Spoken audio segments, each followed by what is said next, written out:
Follow कीजिए हमारे Facebook page को और सब्सक्राइब कीजिए यूट्यूब चैनल को टेक्निकल सब्जेक्ट और टेक न्यूज़ की वीडियो सबसे पहले पाने के लिए। नमस्कार दोस्तों, आपका हमारे ऑनलाइन लेक्चर सीरीज में एक बार फिर से बहुत बहुत स्वागत है। आज हम वेब टेक्नोलॉजी लेक्चर सीरीज में बात करेंगे history of internet and web की। डिटेल में जाने से पहले अगर हम कंप्यूटर जनरेशन की बात करें तो जो थर्ड जनरेशन का पीरियड था आपका कंप्यूटर जनरेशन का, उस टाइम से ही इंटरनेट पे वर्क स्टार्ट हो गया था। इंटरनेट आने से पहले अगर देखें हम तो कंप्यूटर का नेटवर्किंग पहले से हो रहा था कि कई सारे कंप्यूटर हों, उसका अगर हम लैन के थ्रू या लैन मैन के थ्रू अगर हम नेटवर्किंग करना चाहें तो नेटवर्क कर सकते हैं। लेकिन इंटरनेट एक ऐसा कंसेप्ट आने वाला था फ्यूचर में जिससे कि वर्ल्ड वाइड कंप्यूटर को हम एक नेटवर्क में ऐड कर सकते हैं और किसी भी कंप्यूटर से दूसरे कंप्यूटर पे हम इंफॉर्मेशन शेयर कर सकते हैं। तो जो एक कंसेप्ट आया था 1969 में by advance research project agency, ये आपकी अमेरिकन एजेंसी थी जो कि जिसको शॉर्ट फॉर्म में हम ARPA भी कहते थे। इसी ने ही सबसे पहले इंटरनेट को इंट्रोड्यूस किया था। स्टार्टिंग में the initial name of internet अगर हम बात करें तो इंटरनेट को पहले इंटरनेट न करके कहा जाता था ARPANET। कब? 1969 की बात है, जब जस्ट कंप्यूटर इंटरनेट का वहां से स्टार्टिंग किया गया था कि इंटरनेट के थ्रू हम कई सारे computer, world wide computer connect करने की कोशिश करेंगे और वहां पे कंप्यूटर आपस में कोई इंफॉर्मेशन एक्सचेंज कर सकते हैं। तो स्टार्ट में उसको ARPANET नाम दे दिया गया था।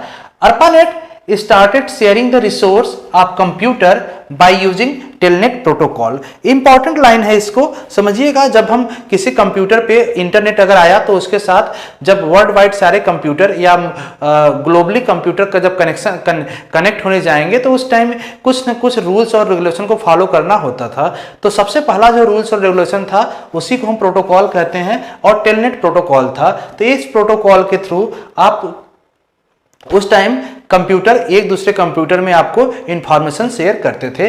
डिटेल टेलनेट के बारे में अगले लेक्चर में हम आएंगे, प्रोटोकॉल गवर्निंग ऑन वेब। तो उस टाइम हम टेलनेट के बारे में डिटेल में कवर करेंगे, टेलनेट प्रोटोकॉल काम कैसे कर रहा था उस टाइम। 1975 में आते आते विंडसर्फ ने एक डेवलप किया transport layer protocol and internet protocol. ध्यान दीजिएगा, ये दोनों जो प्रोटोकॉल्स हैं ये काफी इंपॉर्टेंट प्रोटोकॉल हैं। अगर इंटरनेट में किसी को ऐड होना है या एग्जिट होना इंटरनेट से, जैसे कि हम जानते हैं कि अगर हम अपने मोबाइल में या लैपटॉप में जैसे इंटरनेट कनेक्ट करते हैं मीन्स हम इंटरनेट की दुनिया में आ चुके हैं। अब इंटरनेट की दुनिया में आना और उससे बाहर जाना वो डिपेंड करता है यूजर पे, यूजर इसको फ्री है। लेकिन क्या आपने कभी सोचा है कि जैसे आप इंटरनेट कनेक्ट करते हैं आप किसी न किसी रूल्स और रेगुलेशन को फॉलो करना स्टार्ट कर देते हैं। वही रूल्स और रेगुलेशन कौन सा होता है? TCP and IP। दो अलग अलग प्रोटोकॉल्स हैं। प्रोटोकॉल्स में जनरली आपका रूल होता है। तो ये दोनों रूल विंडसर्फ ने डेवलप किया था, जो कि कभी भी इंटरनेट पे हम अगर कम्युनिकेशन इंटरनेट से हम कम्युनिकेट कर रहे हैं, इंटरनेट में कोई आ रहा है तो इस रूल्स को उसको फॉलो करना पड़ेगा। ऐसा नहीं है कि इस प्रोटोकॉल के आने के बाद ही आपका इंटरनेट स्टार्ट हुआ, इसके पहले भी इंटरनेट पे काम हो रहा था, लेकिन वहां पे जो इंफॉर्मेशन शेयरिंग हो रहा था उसके लिए कोई भी प्रोटोकॉल्स नहीं था। तो standard protocol TCP transmission control protocol, internet protocol, ये दोनों आया था 1975 में। क्योंकि ये दोनों प्रोटोकॉल आज के डेट में भी यही यूज होते हैं, मींस काफी इंपॉर्टेंट प्रोटोकॉल है। ये दिया था आपने विंडसर्फ नाम के रिसर्चर थे जिन्होंने इसको फाउंड किया था। इसीलिए इन्हीं को हम विंडसर्फ को भी एक तरह से कहते हैं फादर ऑफ इंटरनेट के नाम से जानते हैं। नेक्स्ट 75 के बाद अगर हम आगे देखें तो जो मेजर घटनाक्रम था वो 1980 में आया था, जब national science foundation NSF founded the TCP/IP। जो अभी यहाँ पे अगर हम देखें तो 1975 में ट्रांसमिशन कंट्रोल पर TCP और IP दोनों अलग अलग थे, लेकिन 1980 में इसको कंबाइन करके TCP/IP बना दिया था नेशनल साइंस फाउंडेशन ने, जो कि किसी भी नेटवर्क स्टेबलाइजेशन के टाइम यूज होता था। तो हम अब अगर देखें तो स्टार्टिंग में 1975 में TCP और IP दोनों अलग अलग प्रोटोकॉल जो थे, इस टाइम कहाँ 1980 में आके दोनों एक साथ हो गए और आज के डेट में भी हम उसको क्या जानते हैं? TCP/IP एक साथ ही नाम लेते हैं। बाकी डिटेल में फर्दर इसको TCP/IP और TCP/IP इन सब के डिटेल में हम नेक्स्ट लेक्चर में बात करेंगे, जब प्रोटोकॉल गवर्निंग ऑन वेब पे हम डिटेल में आएंगे। 1989 में 1980 के बाद जो मेजर घटनाक्रम था वो 1980 में था। 1980 में T Berners Lee British researcher थे, इन्होंने प्रपोज किया कंसेप्ट ऑफ WWW का। WWW means world wide web का इन्होंने कंसेप्ट अपनाया। अभी तक ध्यान दीजिए, इसके पहले 1980 तक केवल हम इंटरनेट की बात करते थे, मींस इंटरनेट में नंबर्स ऑफ कंप्यूटर कनेक्ट होंगे, वो आपस में कम्युनिकेशन कर सकते हैं। लेकिन 1989 में टिम बर्नर्स-ली ने एक WWW का कंसेप्ट किया, जहां से वेब का स्टार्टिंग होगा। वेब मींस कहीं भी किसी भी कंप्यूटर पे एक्सेस करना है तो हम वेब के थ्रू एक होस्ट या होस्ट और सर्वर से हम कम्युनिकेशन कर सकते हैं, कुछ रिक्वेस्ट रिस्पांस ले सकते हैं। ये बहुत ही टर्निंग पॉइंट था वेब की हिस्ट्री में, जिसको हम कहते हैं वेबसाइट की हिस्ट्री के लिए। तो 1980 में इन्होंने प्रपोज किया कंसेप्ट WWW का, और 1991 में टिम बर्नर्स-ली ने ही इंट्रोड्यूस किया था HTML और वेब ब्राउजर को। HTML आप जानते होंगे, HTML means hyper text markup language, जो कि जनरली वेब ब्राउजर के साथ ही आता है। अगर आपके सिस्टम में वेब ब्राउजर है मींस आपका HTML उस पे HTML पे हम कोई काम कर सकते हैं। जनरली HTML और वेब ब्राउजर इसलिए साथ है कि जब भी वेब ब्राउजर आपका होगा वो HTML को ही सपोर्ट करता है। HTML में कोई अगर हम पेज डेवलप करते हैं तो उसको वेब ब्राउजर पे हम डिस्प्ले करा के देख सकते हैं। इसको डिटेल में भी जब हम HTML की बारे में बात करेंगे तो उस टाइम हम इसको प्रैक्टिकली देखेंगे कि HTML में कैसे हम कोई कोडिंग करते हैं और वेब ब्राउजर पे उसको कैसे हम डिस्प्ले करते हैं। नेक्स्ट 1991 में ही टिम बर्नर्स-ली ने ही पहला वेबसाइट भी इंट्रोड्यूस कर दिया था। केवल सिंगल पेज का वेबसाइट था, वहां पे कोई पेज नहीं था, केवल एक पेज था, जिसको उन्होंने वेबसाइट को होस्ट किया और उस वेबसाइट को लॉन्च किया। उस वेबसाइट में 3 चीज आपके थे, एक तो HTTP था, दूसरा HTML था, तीसरा URL था। HTTP मींस क्या होता था? Hyper text transfer protocol.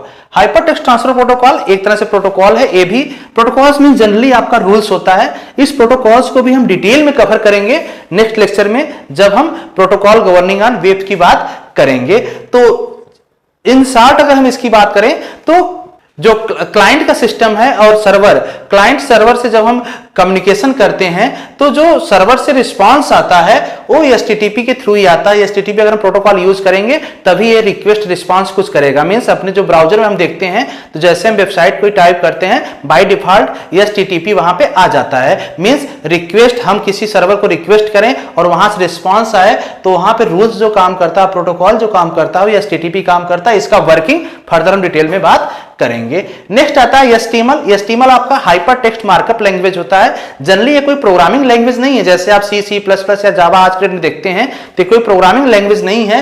ये जनरली एक मार्कअप लैंग्वेज है। मार्कअप लैंग्वेज आप ऐसे समझ सकते हैं, सेट ऑफ टैग।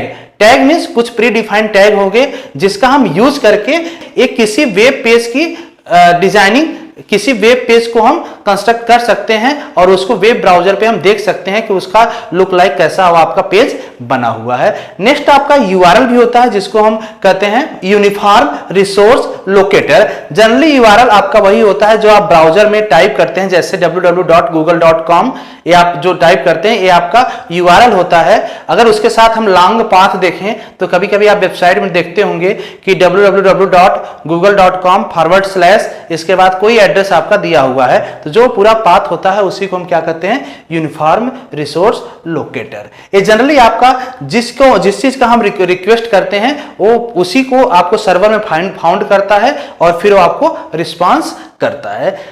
अगर हम फर्स्ट वेबसाइट की बात करें, जो फर्स्ट वेबसाइट इन्होंने टिम बर्नर्स-ली ने लॉन्च किया था 1991 में, तो उसमें तीनों का कॉम्बिनेशन था। मींस वहां पे HTTP भी था, HTML भी था और URL भी था। अगर उसका हम एड्रेस देखें तो एड्रेस यही था। आज भी आप इसको ओपन करके देख सकते हैं कि ये जो वेबसाइट सबसे पहला वेबसाइट था वो कैसा लुक लाइक है और उसका एड्रेस क्या है। उसका एड्रेस यही था HTTP जैसे मैंने बताया कि HTTP भी होगा, हाइपर टेक्स्ट ट्रांसफर प्रोटोकॉल होगा। उसके बाद info.serve-hypertext/hypertext/hypertext/the project.html। अब ध्यान दीजिएगा तीनों चीज यहां पे हम क्या कहते हैं? इस टोटल को हम, ये जो टोटल है इसको हम कहते हैं URL। जो HTTP है, HTTP आपका यही प्रोटोकॉल्स है। प्रोटोकॉल्स मींस जो आप, अगर हम अपने ब्राउजर पे इसको एक्सेस करें तो उस टाइम मेरा सिस्टम क्लाइंट सिस्टम है और ये वेबसाइट जहां पे ये पेज होस्ट हुई होगी वो आपका सर्वर होगा। तो ये HTTP जो काम करेगा, आपके क्लाइंट सिस्टम से रिक्वेस्ट लेगा और वहां से सर्वर से रिस्पॉन्स लेगा इस टोटल URL का। और ये HTML आपका क्या होगा, ये HTML डिफाइन करेगा कि जिस पेज की हम डिमांड कर रहे हैं, जिसको हम ओपन कर रहे हैं, उसकी कोडिंग किस में हुई है, HTML में। जो भी HTML आपका मार्कअप लैंग्वेज है उसी में उसकी कोडिंग हुई है। अगर हम वेबसाइट की बात करें तो अभी तक भी जितने भी वेबसाइट बनते हैं उनकी सारी, अगर हम वेब पेज की बात करें तो वेब पेज जो भी होते हैं उसकी कोडिंग आपकी HTML में भी होती है। अगर आप किसी भी वेबसाइट या किसी भी वेब पेज का HTML कोडिंग देखना चाहते हैं तो आप वेबसाइट ओपन कीजिए, वहां पर राइट क्लिक करेंगे, राइट क्लिक करने पे आपको ऑप्शन आएगा व्यू सोर्स। व्यू सोर्स पे अगर आप क्लिक करते हैं तो सारी जो आपका पेज है उसका HTML फॉर्म में कोडिंग दिख जाएगा। तो इस तरह से कुछ आपका हिस्ट्री ऑफ इंटरनेट और वेब था। तो आज के लिए बस इतना ही करते हैं। नेक्स्ट लेक्चर में हम बात करेंगे protocol governing on web. Most important topic है, इसको आप जरूर देखिएगा क्योंकि इसी से आपके सेमेस्टर और कॉम्पिटिटिव एग्जाम में कई सारे क्वेश्चन पूछे जाते हैं। धन्यवाद।